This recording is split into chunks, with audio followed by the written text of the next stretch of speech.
생명체들은 시간의 영향을 받습니다. 그렇기 때문에 살아있다면 자랄 수밖에 없죠. 우리 사람들은 나이를 먹지 않을 수가 없죠. 늙어가지 않을 수가 없습니다. 살아있기 때문에 그렇습니다. 죽어있다면 더 이상 자랄 수가 없죠. 생명체라면 자라게 되어 있습니다. 교회도 마찬가지입니다. 교회도 살아있는 공동체이기 때문에 정체되어 있지 않고 계속해서 자라게 되어 있습니다. 다만 교회의 성장은 물리적인 성장과는 다릅니다. 그러니까 교회가 성장해야 된다, 이 이야기는 성경에 기대해서 우리가 얘기한다면 어떤 물리적인 규모가 커진다, 성도가 더 많이 늘어나야 된다, 재정의 규모도 더 커져야 된다, 예배당도 더 커져야 된다, 이런 의미로서 교회의 성장을 말하지는 않습니다. 그것도 성장의 한 부분일 것이죠. 꼭 그렇게 되지 않아도 된다는 것입니다. 교회의 성장은 철저하게 영적인 성장을 말하는 것입니다. 지난 시간에 얘기한 대로 말씀을 드린다 그러면 어린아이에서 어른이 되어가는 신앙의 성장, 신앙의 초보에서 그리스도를 닮아가는 일들이 멈추지 않아야 한다는 것입니다. 물리적인 성장이 있다고 할지라도 이런 영적인 성장이 없다면 그 교회는 참된 교회, 생명력이 있는 공동체라 할 수 없다는 것입니다. 교회 안에 예수님을 닮아가는 경건한 어른들이 시간이 지날수록 더욱 많아지는 것, 그것을 향해서 영적인 성장이라 하는 것이죠. 그래서 교회 안에 예수님이 더욱 많아지는, 예수님으로 채워지는, 예수님의 향기가 더욱 가득해지는 그런 성도와 교회가 되기를 주님의 이름으로 축복합니다. 오늘 사도 바울도 그러한 이야기들을 지난 시간에 이어서 계속해서 해가고 있습니다. 오늘도 같은 이야기인데요, 우리 15절을 같이 한번 읽도록 하겠습니다. 15절 시작. 오직 사랑 안에서 참된 것을 하여 범사에 그에게까지 자랄지라. 그는 머리니 곧 그리스도라. 아멘. 여기서도 그 얘기를 하고 있죠. 범사의 모든 일에 예수님의 수준까지, 경지까지 자라나야 한다 하는 이야기를 하고 있습니다. 사도 바울이 에베소 교회에 바라고 에베소 교회의 성도들에게 간절히 소망하는 것, 그의 바람, 또한 예수님이 오늘 우리에게 원하시는 것, 오늘 우리가 나아가기를 원하는 인생의 방향, 영적인 방향이 바로 그리스도에게까지 자라나는 것이라 하는 것입니다. 그래서 교회 안에 예수님을 닮은 사람들이 더욱 많아지는 것, 예수님의 성품과 예수님의 향기로 더욱 가득해지는 것, 그것이 우리 예수님의 간절한 소망이라 하는 것이죠. 근데 우리가 계속해서 아픈 마음으로 이야기를 하지만 우리 현대교회의 문제는 성도라고 하는데, 교회를 다닌다고 하는데, 또는 직분자라고 하는데, 목회자라고 하는데 예수님 냄새가 전혀 나지를 않는다는 것입니다. 예수님의 향기가 나지를 않습니다. 사람 냄새만 진동을 합니다. 교회 안에 더 들어오면 들어올수록 권력 냄새, 돈 냄새로 가득합니다. 교회 안에 예수님을 닮아가려고 하는, 예수님을 흠모하는, 예수님을 사랑하는 그 발걸음이 이어지기보다 사람들을 더 흠모합니다. 사람을 더 존중하고 존경하고 사람을 더 닮아가려고 합니다. 목사의 신격화, 목사의 교주화, 이단 신천지에만 일어나는 일이 아니라는 것이 참 가슴 아픕니다. 하나님의 교회에만 일어나는 것이 아니라는 것이 가슴을 치게 만듭니다. 정통 교단이라고 하면서도, 일반 교회라고 하면서도 어느 순간 목사가 교주화가 되는, 목사의 말에 순종하는 것이 하나님의 말씀에 순종하는 것과 같이 여겨지는 그러한 시절을 우리가 살아가고 있는 것입니다. 정말 괜찮은 사람이라고 할지라도 교회에서는 사람이 흠모와 추종의 대상이 될 수는 없습니다. 우리는 누구를 따라야 될까요? 누구를 추종해야 될까요? 누구를 순종해야 될까요? 누구의 뒤를 따라가야 하겠습니까? 오직 예수님을 닮아가는 것입니다. 모든 성도들은 어떻게 하면 더 예수님을 닮아갈까? 예수님의 성품을 닮아갈까? 그러한 고민 가운데 하는 것이죠. 다만 이러한 고민, 예수님을 닮아가고 예수님을 뒤따라간다고 하는 것은 그냥 아무렇게나 하면 되는 것이 아닙니다. 사도 바울은 그 방법을 이 15절 앞쪽에서 이야기를 하고 있습니다. 오직 사랑 안에서 참된 것을 하면서 범사에 그에게 자라갈지라 얘기를 하고 있습니다. 그 말은 예수님을 닮는 방법은 예수님에게까지 자라나는 방법은 사랑 안에서 참된 것을 하는 것이죠. 좀 더 간결하게 얘기하면 사랑과 진리라고 할 수 있습니다. 사랑 안에서 진리를 쫓아갈 때 우리는 예수님에게까지 자랄 수 있고 예수님을 닮아갈 수 있다는 것이죠. 이 사랑과 진리는 항상 함께 움직이는 것입니다. 사랑이 없는 진리는 진리가 아니고 진리에서 벗어난 사랑도 사랑이 아닙니다. 기독교 신앙은 균형입니다. 이 사랑과 이 진리는 함께 움직여야 한다는 것입니다. 참된 것, 진실한 것, 진리, 이것을 얻기 위해서는 어떻게 해야 되겠습니까? 당연하죠. 하나님의 말씀을 읽고 묵상하고 암송하고 배우고 하는 일들을 계속해서 해 나가야 합니다. 부지런히 배우지 않으면 진리가 무엇인지를 알 수가 없습니다. 다만 우리가 심각하게 오해하는 것 중에 하나가 이 진리를 알아가는 것이 지식의 양이 늘어나는 것으로 생각하는 경향이 있다는 것입니다. 성경을 많이 아는 것, 창세기부터 요한계시록까지 그 내용, 그 역사, 그 흐름, 그 줄거리, 그 인물들을 잘 아는 것, 이것을 진리를 아는 것, 지식을 아는 것으로 오해하는 경향이 있는데 그건 단순히 알입니다.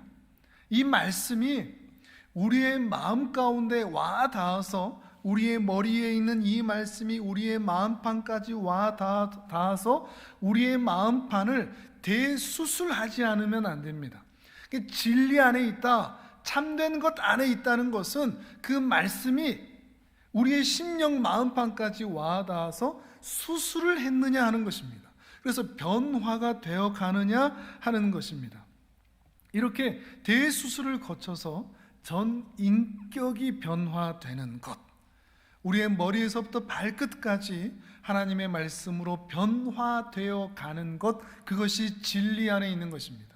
단순히 말씀만 아는 것이 아니라 말이죠. 그 말씀이 우리의 심령 골수를 쪼개지 않으면 안 됩니다. 우리 인격이 변화되지 않으면 안 되는 것입니다. 이렇게 말씀이 우리의 머리를 통해서 우리의 가슴판까지 흘러 들어와서 우리의 전 인격을 변화시킨 이후에야 우리는 참 사랑을 할 수 있습니다.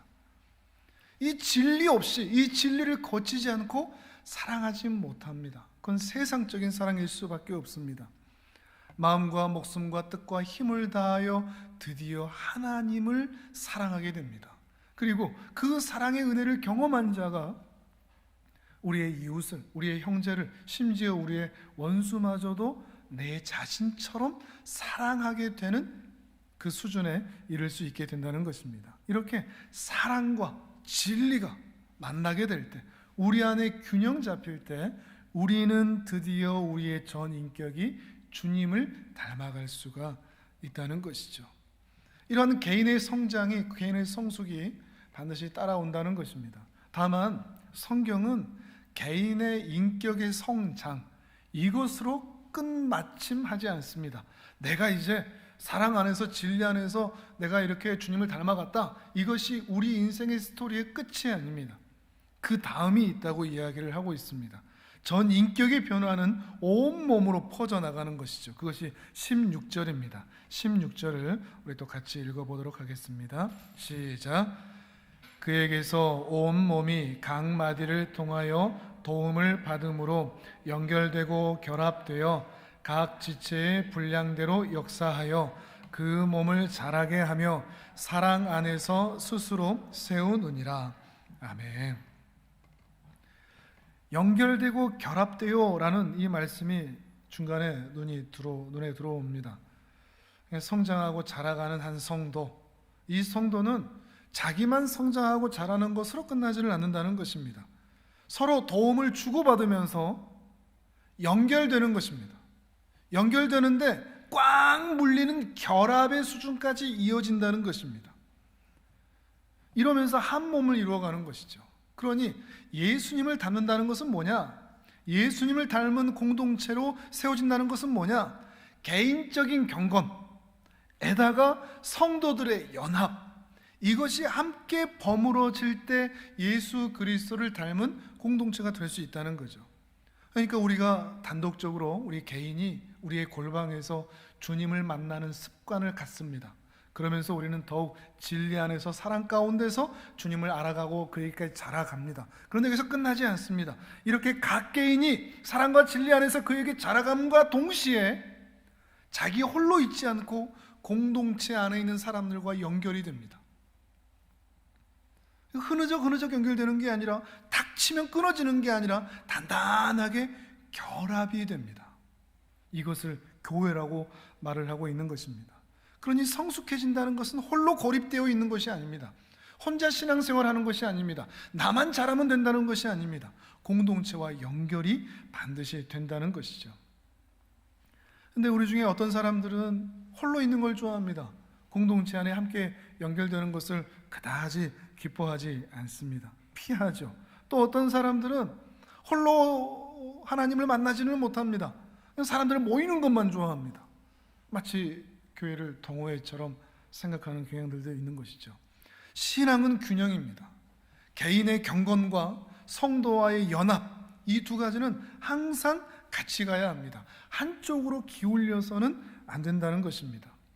이 코로나 사태를 통해서 우리 신앙인들이 지금 굉장히 삐그덕삐그덕하는 이유가 뭔가 하면 바로 이 부분입니다. 개인적인 경건과 공동체의 연합, 함께 모임이 지금까지 함께 있었는데 지금 이 순간 이 공동체의 연합이 무너진 겁니다. 할 수가 없는 상태가 된 거죠. 그러다 보니까 너무나 자연스럽게 개인의 경건과 공동체의 연합으로 교회의 모임이 이어져 왔다가 이쪽을 하지 못하니 대체 이게 뭔지 헷갈려 하는 것입니다. 그러면서 우리의 실력이 드러나죠. 공동체가 모이지 않으니까 이 개인의 경건도 못하는 것입니다. 혼자서 말씀을 읽어보지를 못합니다. 혼자서 기도하지를 못합니다. 예배 드리지를 못합니다. 가정에서도 예배를 드리지를 못합니다. 혼란스러워하는 것이죠. 이런 시기들 가운데서 우리의 연약함, 우리의 신앙의 실력 없음을 확인하고 또한 공동체에 대한 사모함, 어서 빨리 우리 모두가 평안하게 모였으면 좋겠다라고 하는 이 사모함이 함께 키워져 가야 한다는 것입니다. 참 이 시기는 영적인 보릿고개의 시기처럼 느껴집니다. 개인의 경건이 다시 다잡아지지 않는다면, 그리고 이 시기가 함께 모여 예배하는 시기가 더 길어진다면 어쩌면 이 시기 가운데 참 신자와 거짓 신자가 또다시 구별되지 않을까. 채를 치듯이 하나님께서 거짓 신자들을, 가벼운 신자들을 다시 흘려보내지 않으실까. 또 진정한 신자들만, 하나님을 사모하는 자들만 남게 하지 않으실까. 이런 생각도 같이 하게 되는 것입니다. 우리가 더욱 두려운 마음으로 우리 개인의 경건과 함께 모이는 이 연합이 함께 이루어질 수 있도록 힘써야 한다는 것입니다. 물론 이게 쉽지 않습니다. 우리가 실력이 없기 때문에 그렇습니다. 참 우리가 실력이 부족하고 연약해서 홀로는 하나님을 만나보지를 못하고, 함께 있으면 좋다는 것을 알면서도 왠지 함께 하는 것에 대해서는 또 피하게 되는 우리의 실력 없음을 겸손히 하나님 앞에 인정하면서도 우리는 뭉쳐야 됩니다. 모여야 됩니다. 함께 해야 됩니다. 그런 말 있죠. 뭉치면 살고 흩어지면 죽는다. 이건 맞습니다. 우리는 연합하고 결합하면 삽니다. 그런데 분리되고 떨어지면 죽을 수밖에 없다는 것입니다. 우리가 앞에서 보았던 것처럼 평안에 매는 줄로 성령께서 하나 되게 하신 것을 힘써 지키라 한 것처럼 우리도 개인의 경건을 위해서 힘써 지켜야 되고, 또한 우리가 모이는 것을 위해서도 힘써 지켜야 한다는 것입니다. 지금 이렇게 예배당에 나와 있는 모습이든 또는 유튜브를 통해서 온라인으로 함께 예배를 드리는 모습이든 어떻게든 두 가지 다 하나님 앞에 다 오를 수 있습니다. 다만 함께 모이는 것이 더욱 좋을 것이죠. 그것을 위해서 우리는 더욱 하나님 앞에 기도해야 할 것입니다. 이 두 가지를 위해서 어떻게 해서든지 계속해서 하나님 앞에서 우리의 열심을 부지런히 내어야 한다는 것입니다. 그렇게 열심을 낼 때, 사모할 때, 은혜를 구할 때, 기도할 때 주께서 일하여 주실 줄을 믿습니다. 이것이 우리의 믿음입니다. 공중의 새도 먹이시는 주님께서 들의 백합화가 스스로 모이지도 않고 스스로 걷어들이지 않음에도 불구하고 주께서 그들을 먹이시는 것처럼 하물며 너희일까 보냐. 하나님께서 공중의 새보다 들의 백합보다 나은 당신의 백성들인 우리들이 하나님의 은혜를 구하며 기도하며 예비하며 사모하며 갈급해할 때 주께서 반드시 은혜 주실 줄을 믿습니다. 그리고 우리 각 사람들을 하나님 앞에서 개인의 경건도 자라게 하시고 공동체도 더욱 든든하게 결합되는 공동체로 만들어 주실 줄을 믿습니다. 이것이 우리의 믿음입니다. 물론 우리는 실력도 없고 능력도 없고 힘도 없고 한 치 앞도 알지 못합니다. 이 사태가 언제 끝날지 우리는 가늠하지를 못합니다. 우리가 아무리 열심을 낸다고 할지라도 말이죠. 하지만 우리는 이걸 믿습니다. 주님은 일하신다. 주님은 쉬지 않으신다. 그러니 나도 쉬지 않는다. 우리도 포기하지 않는다. 주님이 일하실 것이기 때문에 오늘 우리가 수고하고 열심을 내는 것에 대해서 반드시 열매를 주실 줄을 믿습니다. 주님에 대한 능력과 주님에 대한 신뢰가 있기 때문에 오늘 우리는 수고하는 것에 대해서 반드시 열매가 있을 것을 기대할 수가 있는 것입니다. 이 신뢰가 없다면 우리가 어떻게 수고할 수 있겠습니까? 우리가 어떻게 기도하고 갈급한 마음을 가질 수 있겠습니까? 우리는 주님을 신뢰하기 때문에 공중의 새도 들의 백합화도 먹이시는 분이시라는 것을 믿기 때문에 오늘 우리의 현장에서 교회를 위하여, 우리 가정을 위하여, 우리 개인을 위하여 더욱 믿음으로 살아내는 것입니다. 우리는 그렇게 열심으로 살아내는 것이죠. 다만 하나님 앞에서 우리가 하지 않아야 할 것이 있다고 사도 바울이 경고하고 있습니다. 17절을 우리 같이 읽어보도록 하겠습니다. 17절 시작. 그러므로 내가 이것을 말하며 주 안에서 증언하노니 이제부터 너희는 이방인이 그 마음에 허망한 것으로 행함같이 행하지 말라. 아멘. 에베소 교회 성도들에게 당부를 하죠. 어떻게 하지 마라. 이방인을 본받지는 마라. 그래서는 안 된다 하는 거죠. 이방인처럼 하지 마라. 예수님을 닮아가고 사랑과 진리 안에서 자라가는 가정과 개인과 공동체를 꿈꾼다면 이방인은 닮아가지 마라. 이 말을 하고 있는 것입니다. 이방인처럼 하지 마라. 그런데 자세히 보면 이방인의 행위만 말하지 않고 이방인이 그 마음에 허망한 것, 즉 이방인의 마음까지도 함께 이야기를 하고 있습니다. 이방인의 마음과 이방인의 행함 모두를 다 버리라고 말하는 것이죠.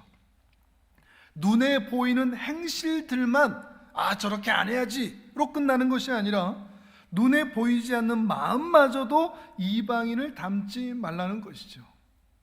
우리가 겉으로는 나는 이방인처럼 하지 않는데, 나는 세상 사람들처럼 살지 않는데, 나는 이단 믿지 않는데, 나는 다른 종교 믿지 않는데, 나는 제사 드리지 않는데, 나는 절하지 않는데, 이것만으로 끝이 아니라는 것입니다. 그것으로 안심할 수 없다는 거죠. 우리의 마음을 살펴야 됩니다. 정작 우리는 이방인처럼 행하지 않는다고 할지라도 우리의 마음이 이방인을 꼭 닮아 있을 수도 있기 때문에 그렇습니다. 이방인들이 갖는 그 허망한 마음, 우리의 손과 발이 하는 것을 자세히 살피면서 세상 사람들이 살듯이 우리는 그렇게 살지 않아야지, 우리의 손과 발을 자세히 살핌과 동시에 우리의 마음도 자세히 살펴야 됩니다. 혹시 내 마음에 거짓되고 부패한 것이 있지는 않은가? 예레미야 선지자가 그랬죠. 만물보다 거짓되고 심히 부패한 것이 사람의 마음이라. 모든 사람들의 마음이 다 부패했습니다. 우리도 예외가 아닙니다. 타락하지 않은 사람이 없고 부패하지 않은 사람이 없습니다. 물론 겉으로는 다 포장합니다. 돈으로 포장하든 옷으로 포장하든 화장으로 포장하든 따뜻한 미소와 친절로 포장하든 인간의 모든 마음과 행실은 하나님께서 보시기에는 다 가증한 것일 수밖에 없습니다. 주께서는 우리의 중심을 보시니까요. 그러니 나는 이방인이 아니다, 나는 교회 잘 다니고 있다라고 해서 안심할 수가 없다는 것입니다. 그러함에도 불구하고 하나님께서는 당신의 백성들의 마음을 고치셔서 사용하시는 분이십니다. 이것이 우리에게 소망이 됩니다. 우리가 잠언의 말씀을 묵상하면서 주께서는 심령을 고치신다, 심령을 인도하신다, 심령을 보호하신다라는 그런 말씀이 있습니다. 그 말씀이 얼마나 달콤하게 들리는지는 모릅니다. 내 마음을 고치신답니다. 우리 하나님께서 말이죠. 이 심히 부패하고 거짓된 이 마음을 주께서 긍휼히 여기셔서 반드시 고치시고야 만다고 잠언의 기자는 말하고 있는 것입니다. 그래서 하나님 없음에서 하나님 있음의 마음으로 우리를 변화시켜 가십니다. 당신의 백성들은 말이죠. 그래서 그 부패함에서 멀어지게 만드는 것입니다. 그런데 이방인들은 하나님 없음의 상태에서 그대로 둬버리십니다. 고쳐주지 않으십니다. 그래서 그들은 부패하고 거짓된 상태 그대로 하나님을 없다 여기고 하나님을 대적하는 그대로 있는 것입니다. 그러니 그 마음에서 하나님 없음의 상태에서 나오는 모든 행위와 행실과 언어는 다 부패하고 거짓될 수밖에 없는 것이죠. 교회 공동체는 하나님 없음의 상태에서 하나님의 있음의 상태로 은혜를 입은 자들이 모여있는 공동체입니다. 그런데 그 중에 이방인의 마음 상태를 가진, 하나님 없음의 마음 상태를 가진 사람이 그 공동체에 끼어들어온다면 공동체는 악한 영향력을 받을 수밖에 없는 것입니다. 음란함이 들어오고 거짓이 들어오고 분노가 들어오고 탐욕이 들어오고 정욕이 들어오고 불평과 원망과 시기가 들어오는 것이죠. 이방인의 마음인 것입니다. 그 이방인처럼 그 마음에 허망한 것을 두어서 이방인들의 그 행실들이 공동체 안으로 들어오지 못하도록 하라. 예수 그리스도에게까지 자라나는 공동체를 너희가 꿈꾼다면 이방인의 그 모습이 들어오지 못하도록 하라 얘기하는 것입니다. 18절에서 그 모습을 또한 잘 이야기해 주고 있습니다. 18절을 또한 같이 읽어봅니다. 시작. 그들의 총명이 어두워지고 그들 가운데 있는 무지함과 그들의 마음이 굳어짐으로 말미암아 하나님의 생명에서 떠나 있도다. 아멘. 하나님의 생명에서 떠나 있는 이방인들의 특징, 총명이 어둡다, 무지하다, 그 마음이 굳어져 있다 그럽니다. 어둡습니다. 어두우니까 우리가 보아야 할 것을 보지를 못합니다. 어두워서 볼 수가 없습니다. 우리가 인생 살다 보면 그렇지 않습니까? 눈에 보이는 것보다 보이지 않는 것이 훨씬 더 귀하다는 것을 살면 살수록 깨닫게 되는 것 같습니다. 눈에 보이는 것들은 영원한 것이 없습니다. 우리 눈에 보이는 모든 것은 언젠가는 다 변질되고 맙니다. 썩을 것들이며 소멸할 수밖에 없는 것입니다. 시간이 지나가면 다 사라지고 말 것들입니다. 영원하지 않기 때문에 그렇습니다. 오히려 눈에 보이지 않는 것, 이것이 더욱 영원한 것이고 가치 있는 것이라는 것이죠. 우리가 잠깐 찬양도 있었지만 야고보 사도는 시험을 참고 시련을 견디어 낸 자에게 주님께서 생명의 면류관을 약속해 주셨다라는 말씀을 전합니다. 생명의 면류관, 눈에 보입니까? 안 보입니까? 안 보입니다. 우리 눈에 보이지를 않습니다. 눈에 보이지 않는 것이지만 그것은 영원한 것이죠.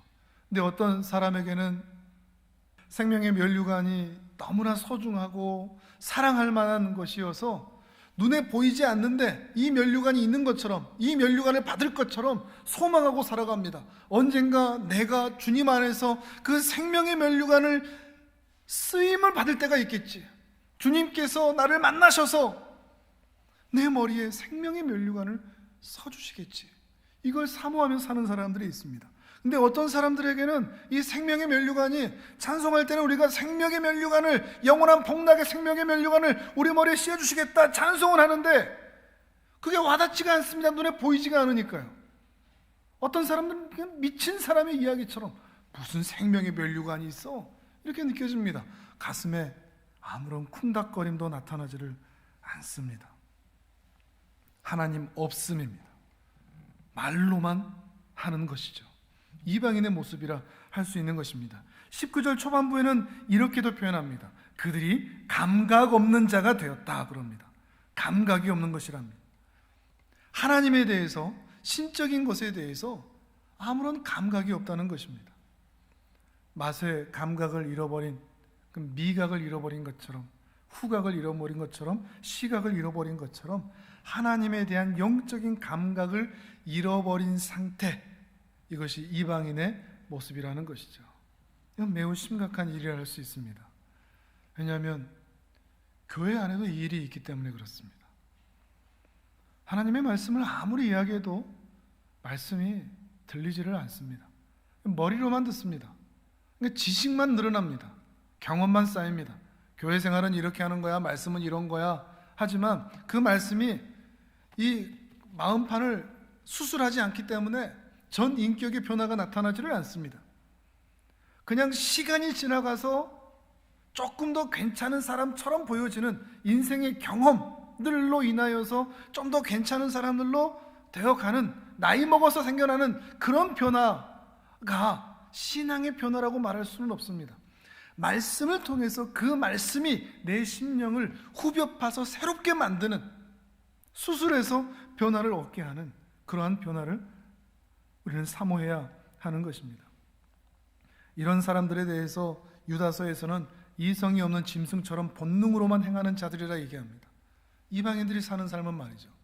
가인의 길을 가고 발람의 길을 가고 거라의 폐역의 그 멸망의 길을 걸어가는 사람들이라는 것입니다. 교회 안에도 그런 사람이 있을 수 있다 하는 것을 우리는 가슴 아프게 살피지 않으면 안 됩니다. 자기 자신은 신앙인이라고 생각하는데 그 신앙인의 냄새가 전혀 나지 않을 수 있습니다. 자기 자신은 하나님 있음의 사람이라고 생각하지만 하나님께서는 하나님 없음의 사람이라고 평가할 수도 있다는 것입니다. 여전히 믿음도 가지고 있다고 얘기하고 예배의 자리에도 있고 말씀도 하고 찬송도 하고 헌신도 하고 봉사도 하지만 알지 못하는 사이에 짐승의 길을 걸어가는, 그 본능의 길을 걸어가는, 가인의 길을 걸어가는 사람이 있을 수도 있다는 것이죠. 여전히 미움과 분노와 원망과 그 폭력, 무례함, 거짓, 비난, 정죄, 이런 모습들이 나타나면서 말이죠. 가인이 그렇지 않습니까? 가인은 분명히 하나님께 예배를 드리고 있었습니다. 예배를 드리고 있음에도 불구하고 그의 본능 가운데 있던 사악한 질투가 사랑하는 동생을 그 죽음의 돌로 찍어버리는 가인의 모습인 것이죠. 바로 그러한 모습이 이방인의 모습인 것입니다. 교회 안에도 그런 모습이 있을 수 있다 이야기를 하고 있는 것입니다. 우리는 어떨까요? 우리는 참 신자일까요? 우리는 그리스도에게까지 사랑과 진리 안에서 자라가고 있습니까?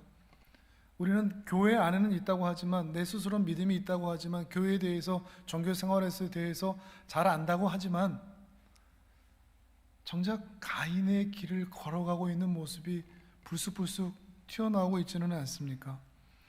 사도 바울이 아픈 마음으로 이렇게 이야기를 합니다. 20절을 우리 같이 읽습니다. 20절 시작. 오직 너희는 그리스도를 그같이 배우지 아니하였느니라. 아멘. 그렇게 안 배웠다 그러는 거죠. 그렇게 안 배웠다. 나는 그렇게 안 배웠다. 너희도 그렇게 배우지 않았다. 바꿔 얘기하면 말씀에서 배운 대로 살아라 하는 이야기입니다. 말씀을 아는 대로 살아내라라는 것입니다. 말씀을 아는 것과 말씀대로 사는 것이 다르지 않아야 됩니다. 말씀을 안다고 해서 말씀대로 산다는 것은 결코 아니라는 것입니다. 말씀을 실천하지 않아도 된다. 그것은 오해입니다. 사단의 달콤한 유혹일 뿐입니다. 말씀대로 살아야 우리는 삽니다. 말씀대로 살지 않으면, 말씀의 기준대로 우리가 행하지 않으면 우리는 죽습니다.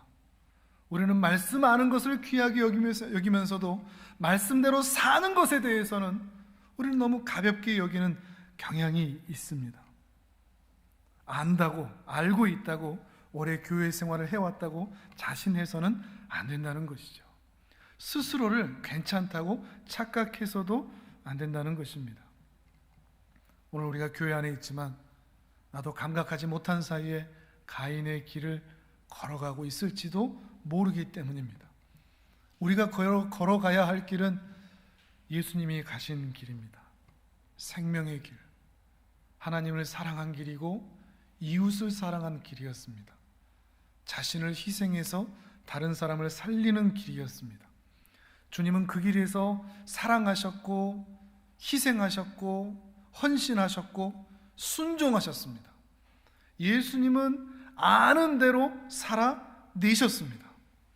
우리도 그렇게 살아내야만 한다는 것입니다. 그게 그리스도에게까지 자라가는 과정인 것이죠. 나만 잘 사는 것으로 끝나지 않고 연결되고 결합해서 주님의 몸을 세우는, 주님의 사용하시는 도구가 되시기를 바랍니다. 그래서 말씀을 통해 배운 대로, 그리스도께서 말씀하신 대로 살아내는 우리 모든 성도님들 되시기를 주님의 이름으로 축복합니다. 아멘.